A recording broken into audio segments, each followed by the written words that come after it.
মা, আরে এত সবজি কি সুন্দর ভেজে রেখেছো, কি হবে রান্না আজকে? আজকে বিচা কলার ঝাল দেওয়া হবে। বিচা কলা আছে ভাজা, কচু আর বেগুন, সিম, বড়ি, এদিকে বড়ি আছে, চিংড়ি মাছ, পেঁয়াজ ভাজা। বাহ, খুব সুন্দর।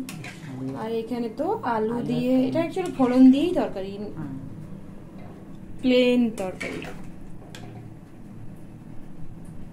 আর এই পাশে আছে ঢেঁড়স আলুর পোস্ত হবে, তার জন্য ঢেঁড়স, এই আলু, টমেটো, ঢেঁড়স আলুর পোস্ত হবে। চলো পরে দেখাচ্ছি কেমন ঝোলটা হলো। নর্মাল প্লেন, একবার বিচা কলা সব সবজি দিয়ে কেমন ঝাল দেওয়া, পরে দেখাচ্ছি বলো কেমন হয়েছে। রেডি হয়ে গেছে আমাদের বিচা কলার ঝাল দেওয়া, আর এদিকে ঢেঁড়স আলুর পোস্ত।